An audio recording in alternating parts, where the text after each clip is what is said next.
watch it? Yeah. Okay, so our presentation, Missing Millennials.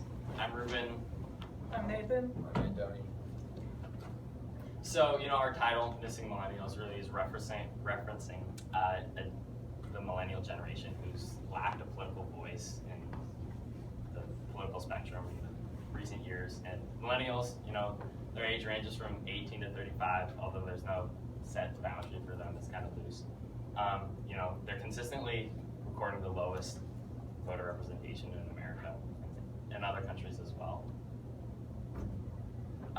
It's the graph showing, 18 to 35, voting substantially less than the older ages.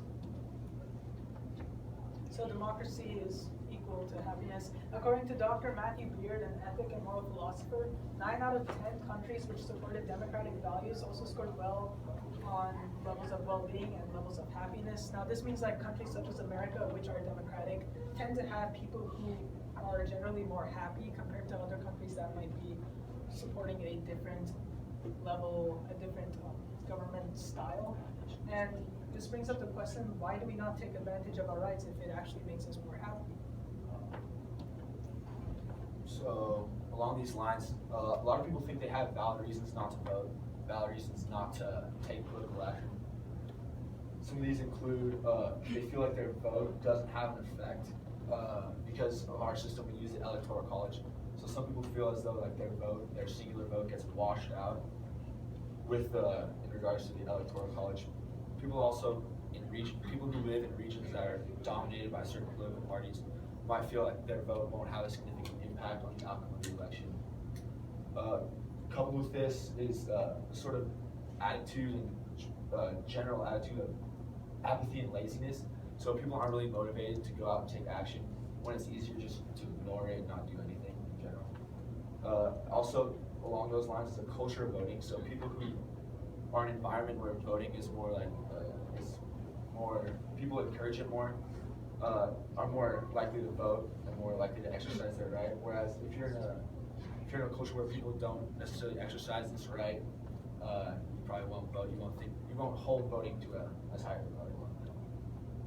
But what we often forget is that there's other things to vote for during presidential elections. Things on a local level, on the municipal level, that actually affect us more greatly. Things that we'll experience every day in our day-to-day lives in the city of Boise are things that we get to vote for in these elections. And we get more say because in local elections we have a smaller population, so our vote actually has a more significant impact if we do actually vote. And then along the lines of an attitude where your vote doesn't matter, or just laziness in general, you can always find something in your city that needs improvement, something that sort of annoys you, something that you think needs improvement. But if you are one of the few that is completely content with the way things are, there's not a single thing that bothers you, then it's your right, it's your responsibility to vote to keep it that way.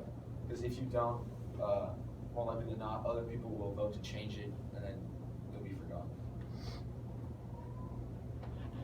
So we are lucky enough to be born in America. We have the gift and the ability to actually vote, and there are many other countries that don't have this, don't give the population the ability to vote. We Americans have the freedom of speech, the freedom of religion, the ability to express ourselves, and being born in America and having these different abilities, we need to use them, because if we don't actually exercise if we don't exercise the right to vote, we might lose these different freedoms that we tend to enjoy, because people may vote against different things that we prefer to have, and this would lead to us, like Anthony stated, being forgotten in that regard. So Alexander Hamilton in 1782 stated, "Voting at elections is one of the most important rights of the subject, and in a republic ought to stand foremost in the estimation of the law." Now, this means that voting is one of the most important things that we can do, because if we vote, then we are able to influence not only our generation, but the future generations that will be seeing the different things that we did, seeing the different changes and the different laws that we influenced and helped to pass. And voting is a privilege, And not all countries have this, and we need to keep this in mind when we go and vote. So along these same lines, America is seen as a land of opportunity, as Nathan said. It draws people who are seeking a new life, people who are feeling oppression in their home countries, people who don't have the right to vote in their home countries. They don't have a voice in their sort of government, in their own lives. So they come to America to seek these new rights, these new freedoms. And one of the things that we see most evident is that these refugees, these political refugees, are trying to find a way, like any way that they can, to affect social change in their new homes.